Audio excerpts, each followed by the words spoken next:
Okay, we'll get started. We starting a little bit late, waiting for some to come.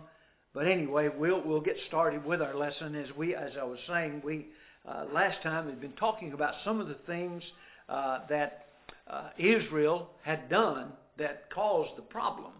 And last time we had talked about how that their wickedness. And remember, we said that many times in Hosea it speaks about Ephraim as being the one who is addressed, and we said that's because Ephraim was probably the most popular, the most influential of the families.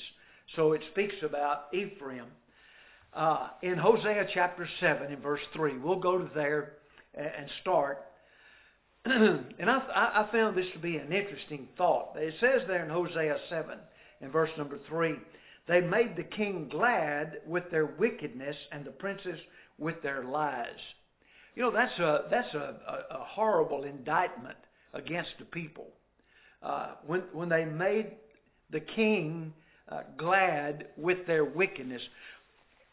And the point comes to my mind is, why would a king be glad because of the wickedness? Well, they weren't going off to worship. He had them under his control. Okay, he had them under his control. They were not going back to Jerusalem to do their worship. They were doing it at Dan and Bethel. He had changed the way things were done, the priests and all of that. So the people were following that king, which would make him glad that the people were following him. It says a lot about the leadership of those people. But anyway, they were pleasing their king rather than God. Then in verse 7 of chapter 7, in verse 7 of chapter 7, it says, they are all hot as an oven and have devoured their judges. All their kings are fallen. There is none among them that calleth unto me. This is a statement, a sentiment from God, saying none of them call upon me. When you stop, when people stop turning to God, when people stop praying to God, where are they going to go? I mean, if you stop and think about, just take a group of people. Let's take a congregation. And the congregation stops its communication with God. What's going to happen to those people? Of course, we know the answer to that. The same is going to happen to the children of Israel.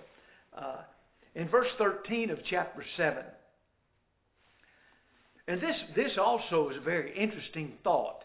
It says the point here is that they have spoken lies against God. Now let's think about that for a minute. They have spoken lies against God.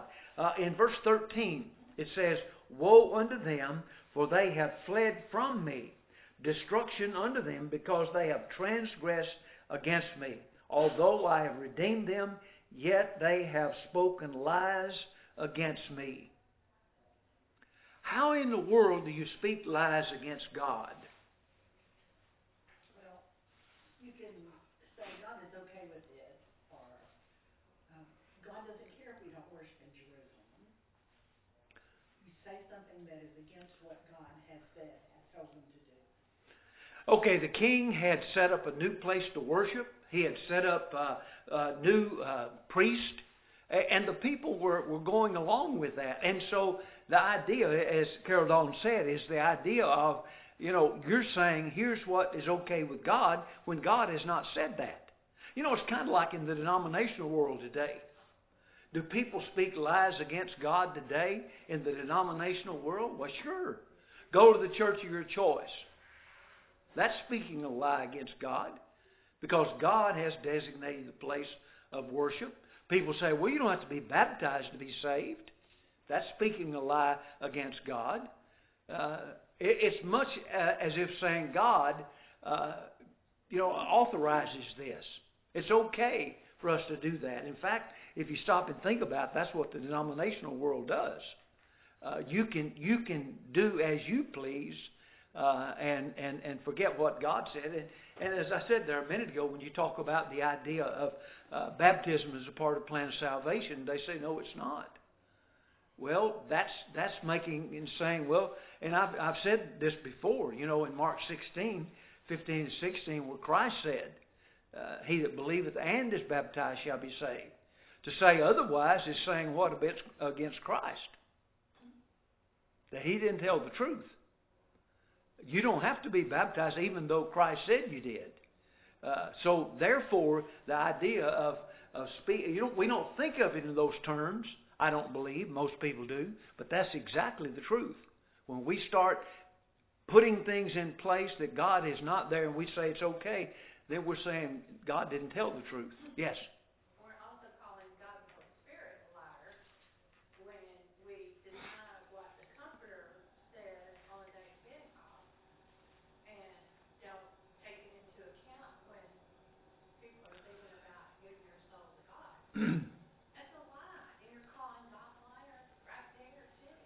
Well, when you think about speaking in this term here about, making God or speaking lies against God, really when you say that, it's not just talking about God the Father.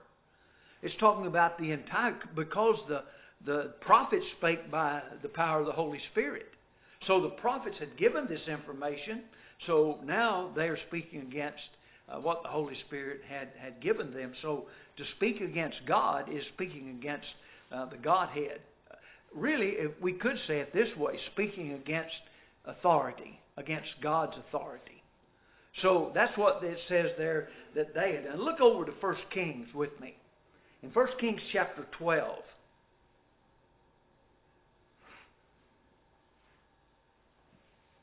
And this is talking about Jeroboam's golden calves. And when we say this, it's as if they're speaking for God. When Jeroboam said this okay, it's as if God is approving the things that he's saying.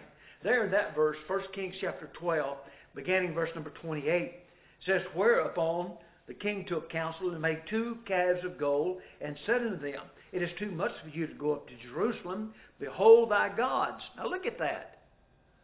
He got these calves and he says, behold thy gods, O Israel, which brought thee up out of the land of Egypt. Well, did those golden calves bring them up out of the land of Egypt?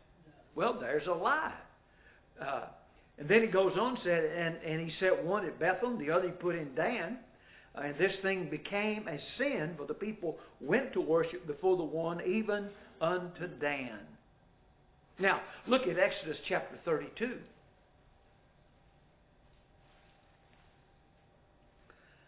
This is a comparison of what we're talking about here.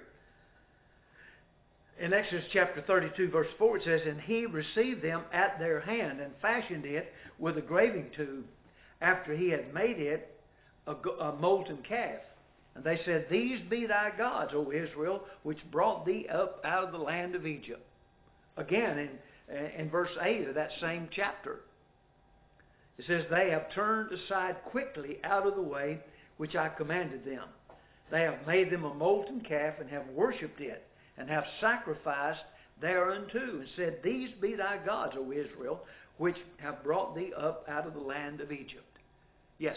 I was going to ask before we got to this verse, why didn't these people, they knew about that golden calf incident at the people, first of Egypt.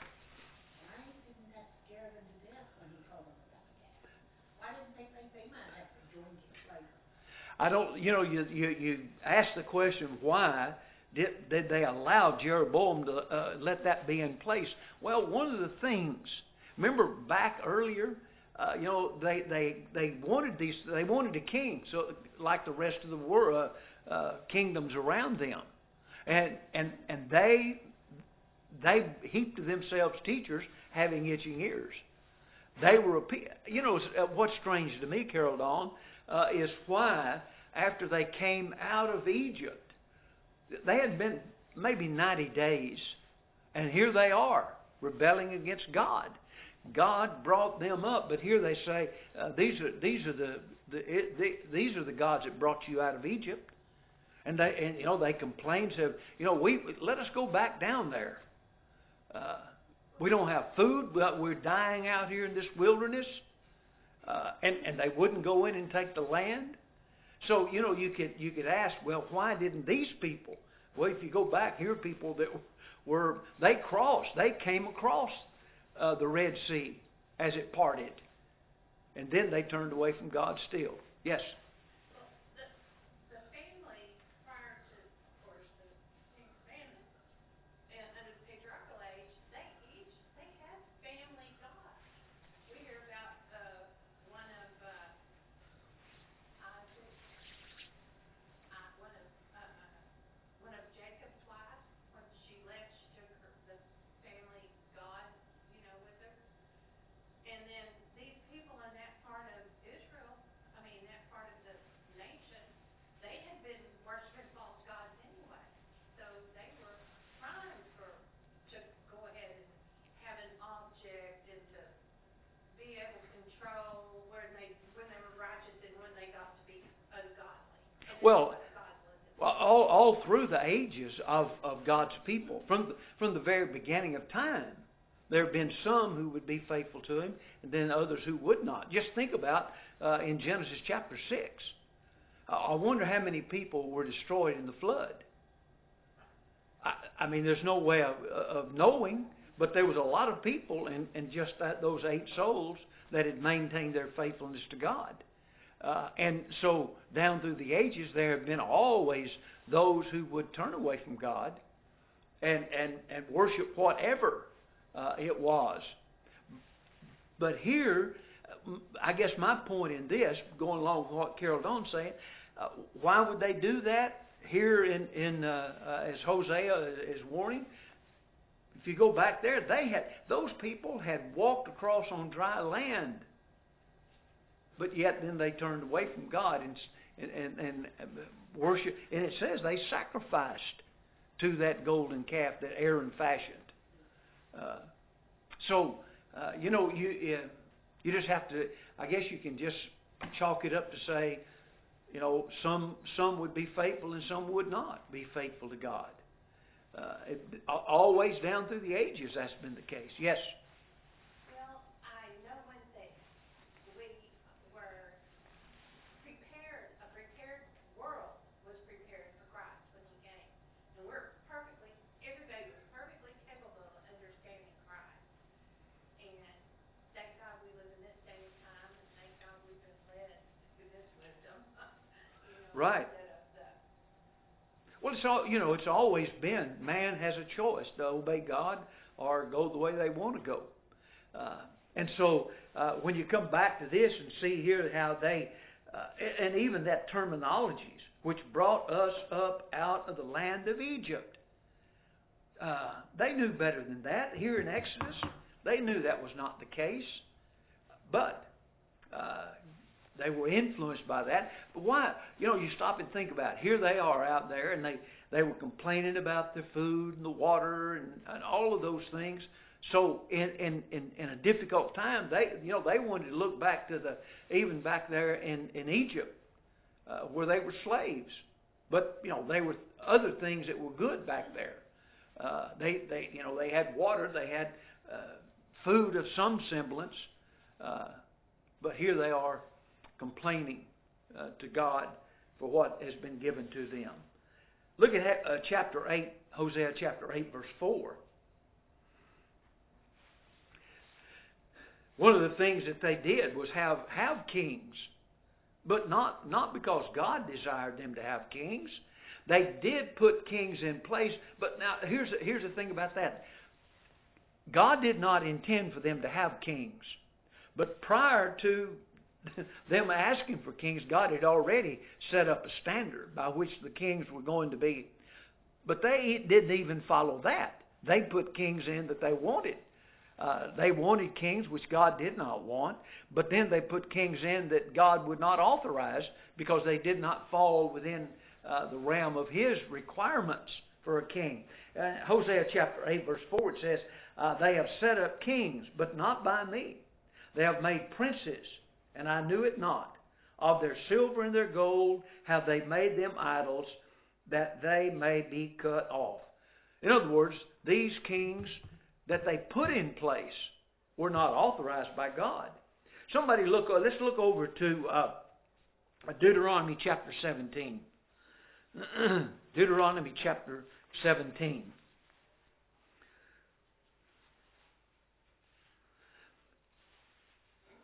And we'll begin there in verse number 14. And this is really interesting to me, how God, seeing ahead of time what they would ask for, not that He wanted them to have kings, but He said, when they do have, here's some requirements. There in verse 14, it says, when thou art come into the land which the Lord thy God giveth thee, and shalt possess it, and shalt dwell therein, and shalt say, I will set up a king over me, like as all the nations that are about me. Thou shalt in any wise set him king over thee, whom the Lord thy God shall choose. One from among thy brethren shalt thou set king over thee. Thou mayest not set a stranger over thee, which is not thy brother. But he shall not multiply horses to himself, nor cause the people to return to Egypt, to the end that he should return to Egypt, to the end that he should multiply horses, for as much as the Lord has said unto you, ye shall henceforth return no more that way. Neither shall he multiply wives to himself, that his heart turn away. Neither shall he greatly multiply to himself silver and gold. And it shall be, when he sitteth on the throne in his kingdom, that he shall write him a copy of this law in a book, out of which is before the priests, the Levites. And it shall be with him, and he shall read therein all the days of his life, that he may learn to fear the Lord his God, to keep all the words of this law and these statutes to do them, that his heart be not filled up above his brethren, and that he turn not aside from the commandment, to the right hand nor to the left, to the end that he may prolong his days in his kingdom, he and his children in the midst of Israel. So when you come back over to Hosea, Hosea says, you put kings in place, which God did not want, but you put kings in place that did not meet the requirements that God had. And when you read that, who comes to mind when we were reading that? David, Solomon. Well, Solomon, he didn't have wives. Wives, much money and riches. That was Started out okay. right. He started out right. Was pleasing to God at the beginning, and He blessed him abundantly. Yep. Richest, most wise man that ever lived, according to the Bible. Right. But Solomon turned away from God because of the influence of his wives. That's another thing that's hard to imagine. How in the world could he do that? But how many times have you said, in your lifetime in the church, have said, I don't know how they could have done that. A member of the church goes off and does something. You say, how in the world could they have done that? After all the years that they spent, all the things they knew, how could they have done that? Weakness, influence, desiring things like these that's been spoken of here. You know, there's been lots and lots of people. I don't know about you, but I told Bodie a little bit ago, I have a tendency, I'll be watching some program and somebody will be on there and I'll start Googling to read something about them. I don't know if you've ever gone on and the internet and looked at people who are in the movie stars and popularity or famous people that were members of the church and have gone astray. There's a great number that when you read it. For instance, I was shocked when I saw Dwight Yoakam was raised in the church. Oh, I believe that. I believe that because he's so cute. But he is certainly a worldly individual, extremely.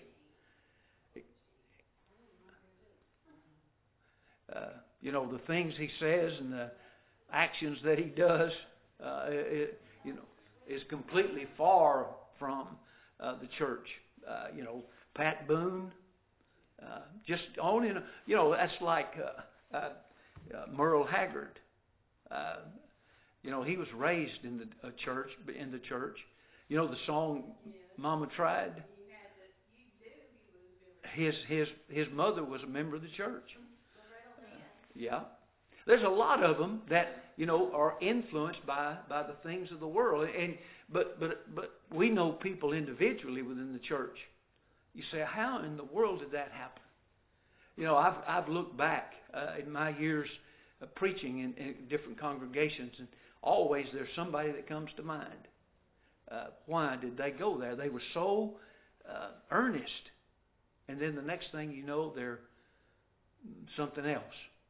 Because of the influence that is around. And here with this, God said, don't get around those things. Don't have those influences in your life. And of course, we know that they went that way. Here, these kings were not approved of God.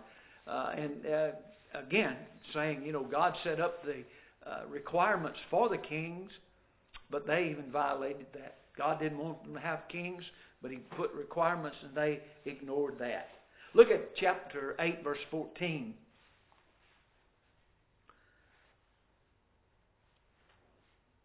It says, "For Israel hath forgotten his Maker, and buildeth temples, and Judah hath multiplied fenced cities. But I will send a fire on his cities, and it shall devour the palaces thereof." The idea here is forgetting. The idea of forgetting God. How do people forget God?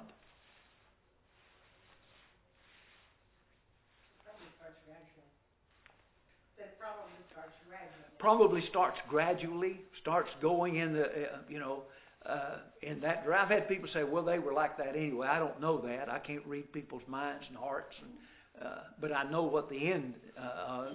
They turn away from God. And ultimately, they forget God because when you try to talk to them, in fact, I had one person say, "You can't tell me anything that I have not already heard, but I don't want to go there anymore." How in the world could you go out and look at, just looking at God's creation and not be awed and knowing the truth? Reject and say, "Well, I'm not very concerned about that." Yeah, there's lots and lots of people in the world today who were members of the church who now have turned away from God because of, as we said a minute ago, the influences out there and forgetting God. Now, they may know the name God, but to forget God, as we said a minute ago, you can't speak against just God the Father. You speak against all of the Godhead. You indict all of them when you turn away from Him. Jeremiah said this in Jeremiah 2 and verse 32. It says, "Can a maid forget her ornaments, or a bride her attire? Yet my people have forgotten me days without number." And when that happens, when you forget God, then we go to chapter 9 and verse 9. You see a progression here. In chapter 9 and verse 9, it says, "They have deeply corrupted themselves as in the days of Gibeah. Therefore, He will remember their iniquity. He will visit their sins." What? I've said this a lot of times. It's amazing to me how the Holy Spirit put these words, the right words, the words that really reach out and grab you. Here in this it says, they have what? Not corrupted themselves. deeply corrupt. If you're corrupt, you're corrupt. But you know, there are degrees that you go to after you leave God.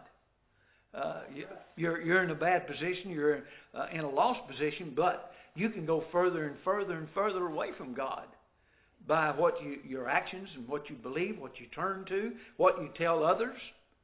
So the idea here of they were deeply corrupted, and it says they deeply corrupted themselves. Jeremiah 9?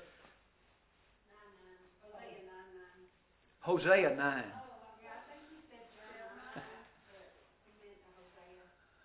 You have to read my mind. It's not hard, it's a primer. Hosea 9:9. They have deeply corrupted themselves. And he says he's going to remember their iniquity.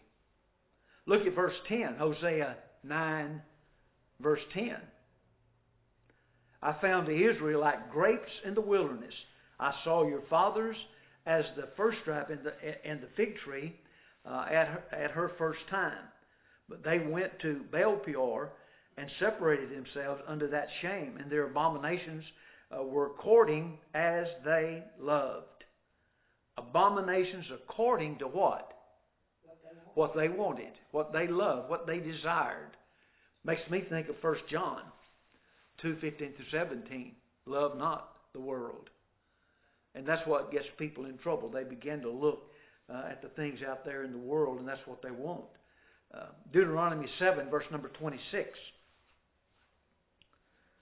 It says, neither shalt thou bring an abomination unto thine house, lest thou be a cursed thing like it. But thou hast utterly detested it, and thou shalt utterly abhor it, for it is a cursed thing. Abomination. What is abomination? That's a powerful word. Horrible, sinful thing.